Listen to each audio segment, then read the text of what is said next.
Let's be clear, you actually can't change your gender. A man cannot become a woman cannot become a man. Medical science can do wonders in all sorts of ways. But men cannot have babies, men cannot gain the reproductive capacities. Men who have gender dysphoria can be helped considerably to live as if they were female, but without becoming so. But at the end of the day, gender is innate. It cannot be changed.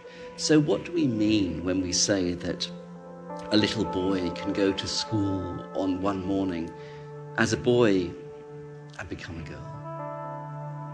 That isn't so. Their genitalia haven't changed, their reproductive capacity hasn't changed.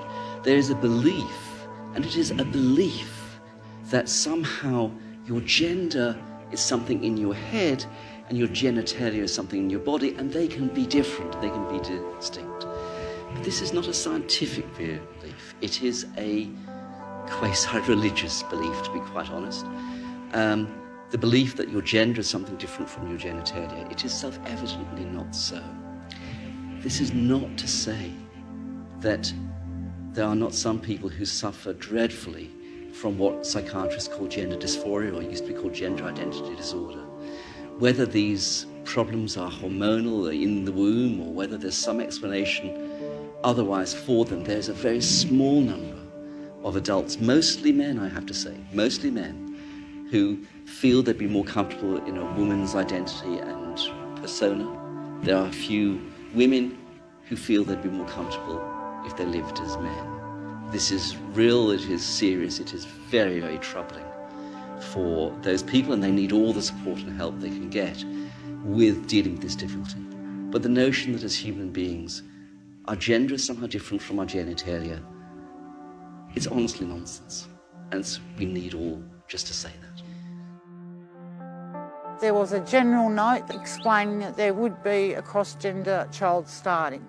I tried to get in contact with the school principal to raise some questions that I had on what this workshop entailed, on who would be holding it. I had a couple of minutes with her. She told me Ros Ward would be holding it. And really that's about basically all she could really tell me. And that she would give me a copy of the Safe Schools, which I'm still awaiting.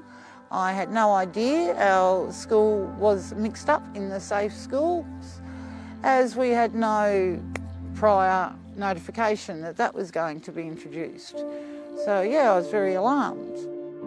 So I decided to go down and listen to Ros give the workshop, saying, well, now this child is a boy, no longer a boy, is now a girl, so we can understand what they're going through. They're having that transition. They don't feel like they're a boy or a girl. The way they were born, they feel the opposite. They're going through the transition, and we all understand how that feels. And there wasn't an opportunity for questions to be asked. I have a lot of questions. A doctor's involved, a psychologist involved.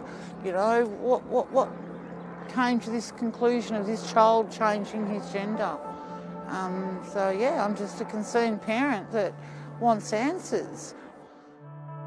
Let's talk about children who experience gender confusion, what psychiatrists call gender dysphoria. Now, I'm not a psychiatrist, and I defer to those who are.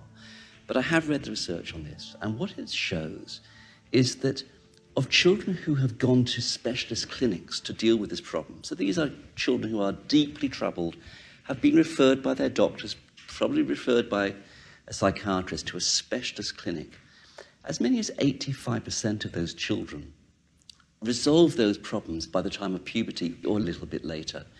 The studies vary, and maybe as low as 75%, but the great majority of them, by the time they reach puberty or a little later, no longer have this gender confusion in their lives. Now, what's happening through the Safe Schools program is that primary school children, even preschool children, are being helped to, quote, change their gender. And this is deeply troubling, because The Safe Schools programme says nothing about getting expert clinical assessment. Gender dysphoria, or what was used to be called gender identity disorder, is a problem, a very serious problem, which requires expert clinical diagnosis. Something that only psychiatrists are qualified to do, and child and adolescent psychiatrists at that, preferably those with a specialist training in this area.